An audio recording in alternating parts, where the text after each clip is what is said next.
नमस्कार, आप देख रहे धर्म ज्ञान और मैं हूं आपके साथ शावनी पटनायक। आतंक के खिलाफ भारत की निर्णायक कार्रवाई ऑपरेशन सिंदूर के बाद अब प्रधानमंत्री नरेंद्र मोदी राजस्थान की धरती पर कदम रखने जा रहे हैं।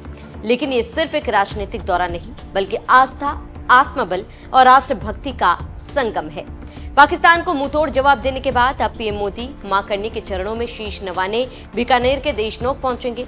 मां करनी जिन्हें शक्ति का अवतार माना जाता है, आज हम आपको बताएंगे कि कौन है मां करनी, क्या है उनकी कहानी और क्यों पीएम मोदी पाकिस्तान को धूल चटाने के बाद मां के दर्शन करने जा रहे हैं।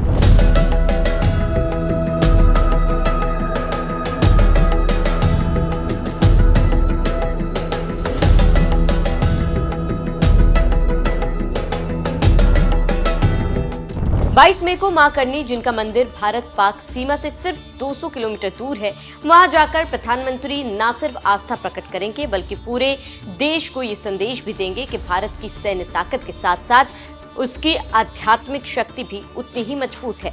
माता के दर्शन के बाद प्रधानमंत्री देशनोक के नवनिर्मित आधुनिक रेलवे स्टेशन का लोकार्पण करेंगे और अमृत भारत योजना के तहत देश भर के स्टेशनों को जोड़ने वाली इस मुहिम की शुरुआत करेंगे। इस दौरान प्रधानमंत्री आम जनता को भी संबोधित करेंगे और भारत पाक तनाव के बीच वहां के लोगों को संदेश देंगे। बता दें कि देशनोक भारत पाक की सीमा पर स्थित है, जिसके कारण यहां पर भी कई दिनों तक स्थिति खराब थी। इसके बाद पीएम का ये दौरा काफी अहम माना जा रहा है और दौरे की शुरुआत उसी शक्तिपीठ से होगी जिसे राजस्थान ही नहीं पूरे भारत ही रक्षा की देवी मानते हैं। करनी माता मंदिर का महत्व। करनी माता का जन्म 1387 ईस्वी में जोधपुर के पास सुहवन गांव में हुआ था। वह चारण जाति से थी और उन्हें एक दिव्य शक्ति का अवतार माना जाता है। उन्हें मां दुर्गा का अवतार माना जाता है। लोक मान्यता के अनुसार करनी माता ने 151 साल तक तप किया और जीवित अवस्था में धौलाधर पहाड़ियों में लीन हो गई। करनी माता को राजपूतों की कुलदेवी के रूप में पूजा जाता है। मां का मंदिर देशनोक बीकानेर से लगभग 30 किलोमीटर दूर है। चूहों की अनोखी उपस्थिति और मान्यता। इस मंदिर में अनोखी परंपरा है, जहां मंदिर में लगभग 25,000 से ज्यादा चूहे रहते हैं। इन चूहों को काबा कहा जाता है और ये मंदिर के हर कोने में खुलेआम घूमते हैं। कहा जाता है कि करनी माता के एक अनुयायी का बेटा मर गया था। जब माता ने यमराज से उसकी प्राण वापसी की याचना की तो उन्होंने उसे चूहे के रूप में पुनर्जन्म दिया। तब से ये मान्यता बन गई है कि करनी माता के भक्त मृत्यु के बाद चूहों के रूप में जन्म लेते हैं और मंदिर में रहते हैं, फिर मनुष्य के रूप में पुनर्जन्म लेते हैं। यहाँ चूहों को प्रसाद खिलाना पुण्य माना जाता है। यदि कोई सफेद चूहा दिख जाए तो वह बहुत ही शुभ संकेत माना जाता है। यह माना जाता है कि सफेद चूहे खुद करनी माता और उनके परिवार के सदस्य हैं। मंदिर में श्रद्धालु पैरों को घसीट कर चलते हैं ताकि चूहों को कोई नुकसान ना पहुंचे। पैर के नीचे चूहा आना अशुभ माना जाता है।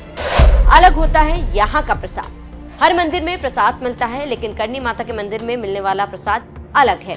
यहाँ थाल में रखे प्रसाद को चूहे चखते हैं। इसके बाद ये लोगों को बांटा जाता है।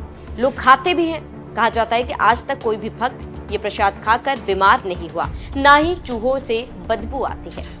क्यों दान करते हैं चांदी का चूहा? करनी माता के मंदिर में लोग चांदी का चूहा दान करते हैं। ऐसा इसीलिए किया जाता है जब चूहा गलती से मर जाए। लोग इसे अपशगुन मानते हैं और गलती सुधारने के मकसद से चांदी का चूहा दान करते हैं। क्या है मंदिर का धार्मिक और सांस्कृतिक महत्व? करनी माता राजपूतों की कुलदेवी मानी जाती है। विवाह, युद्ध या किसी विशेष कार्य से पहले लोग माता का आशीर्वाद लेने मंदिर आते हैं। नवरात्र के समय यहाँ विशेष मेलों का आयोजन होता है, जिसमें हजारों श्रद्धालु भाग लेते हैं। करनी माता मंदिर केवल एक धार्मिक स्थल नहीं, बल्कि आस्था, मान्यता और सांस्कृतिक का अद्भुत संगम है।